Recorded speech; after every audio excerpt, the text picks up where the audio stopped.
Welcome back to my channel, and today I'm going to review Violent Night. But before I do that, let me give the synopsis, and this comes from AMC. When a team of mercenaries breaks into a wealthy family compound on Christmas Eve, taking everyone inside hostage, the team isn't prepared for a surprise combatant. Santa Claus, David Harbour, is on the grounds, and he's about to show why this Nick is no saint.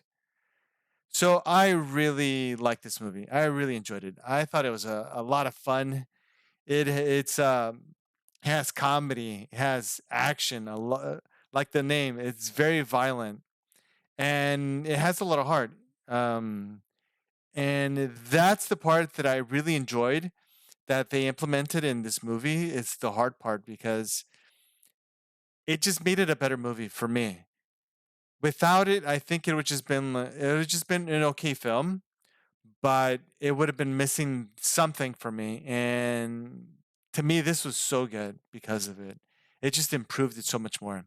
So in the beginning, uh, Santa Claus, he's at a bar and he's sort of kind of given up on Christmas. He feels like kids don't really believe in him anymore, and everything just becomes so commercialized. And like they show clips of when he's delivering presents. There's like Amazon packages under the Christmas tree. Kids just want cash or just video games and stuff like that. So he feels like kind of like the spirit of Christmas is gone. So he even said like, oh, maybe this will be my last Christmas, right? So as he's delivering presents, he comes across he goes inside the house of the rich family that's getting broken into, if you will. Uh, and that's when everything happens, right? All the craziness that you see in the trailers. So that's eh, so the cool part is like there's this little girl, and she believes in Santa, and so she has this walkie-talkie that her parents give her, just to talk to Santa, right? Um, and once she starts, when the mercenaries come in and take her in hostage, she's asking if Santa's there, right? And he actually answers because he gets one of the walkie-talkies from one of the mercenaries that he killed, and I guess he has it on the right channel, and he can hear her. So he starts responding to her like, "Yeah, I'm Santa," right? So her belief in him is what kind of gets him involved into stopping the mercenaries. Because usually for him, like he's talked about, like he said in the movies, like he doesn't try to get involved. So he even tries to leave. He tries to leave, but then the reindeers go away because one of the mercenaries starts shooting as they're fighting, and it hits it starts going through the roof, and that's where the reindeers are at, right? So then they fly away, and so he's kind of stuck, and so he's about to even though the reindeers leave, he's about to leave. He's trying to go through like the woods or whatever of the compound, but then he sees the girl, right? And he sees the little girl, and he's like, right? He's got to do something, right? So then that's when he gets involved, and he starts just demolishing the mercenaries. But what's cool though, even though he has strength and sort of like supernatural powers, because he can bring anything out of his toy bag, if you will, and also he can kind of disappear. He'll do something like with the nose. He like just something like that, and he can go through like the chimneys. That's how he's able to go through the chimneys. He kind of like it's sort of like the Star Trek thing, like where people can beam to somewhere, and their like DNA just goes, I don't know, like dust or something. I don't know, but it looks pretty cool. So even though he has like these powers, he can still get hurt, and he can still, I guess, technically die.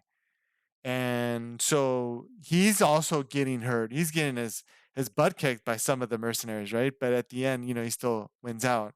And he's killing people. He's not like just like hitting them, knocking them out. He's like straight up murdering people. It's like decapitating them, just like crazy stuff. So it's fun. It's a really good film. I really recommend it. One of the things that that that's interesting about this film, they show like his backstory. So he wasn't always Santa Claus. He was like some type of Viking or something. I forgot. And but he was a warrior. He explained to the little girl, and he actually has had like a when he got like I think he passed out from an injury. He like sewed himself up and he passed out, and he had this dream, and it was back when he was a warrior. They didn't show much of it, so I'm wondering if they ever do a Violent Night 2, like if this one does well, they'll probably do a Violent Night 2, and they'll probably like look back into that history, to that story, and maybe what I'm thinking they'll probably do is like give it to somebody else because it seems like because he wasn't Santa Claus before, right? So I assume there were other Santa Clauses. I don't know, but and the other thing I think they'll introduce for sure on the if they do a Violent Night 2 is Miss Santa Claus because they only refer to her and they refer and basically they're kind of saying that they have like marital issues a little bit or they're a little bit distant. So I'm thinking she's gonna come out because at the very end, when the reindeers show up again, she sends because he when he's a warrior, he had this hammer. I forgot what he called it. He has a name for it. But when the reindeers show up, even though everything's over already, the hammer's there, right? So and it's from I think it said like from Miss Santa or Miss Claus or whatever. So I'm thinking they never showed her. So I'm thinking they might she might come out if they do another one. That's what I'm assuming. And so yeah, I enjoyed this film. I highly recommend it. Like I said, it's funny, really funny actually. There's a lot of funny moments. There's like a play on Home Alone when the kid pulls these booby traps. And what's funny is like the bad guys, they're like, "Hey, dummy," to the kid. They're like, "Hey, dummy, you gotta hide these booby traps. You can't just leave them in plain sight." But then they still fall for it. Basically, it's really that sequence. The whole sequence is funny. And then when they're like, "Is this like really Santa Claus?" And because John Leguizamo comes out and he's the main bad guy, and he's like, shut up," right? He can't believe it either, right? So he's like, "No, like like to one of the mercenaries, like, I know you're stupid, but you're not that dumb." I don't know. The jokes worked for me. It was really funny. Like I said, it was funny. It was violent. And it had a lot of heart. So the whole combination just worked for me. I really enjoyed it. And so I would recommend to go watch it if it's playing in your theater. Check it out. I think you'll like it. And yeah, thank you for watching. See you. Leave a like if you like this video, and if you like the content of this channel, feel free to subscribe because that would really help me out, help me to grow. And I'll see you in the next one.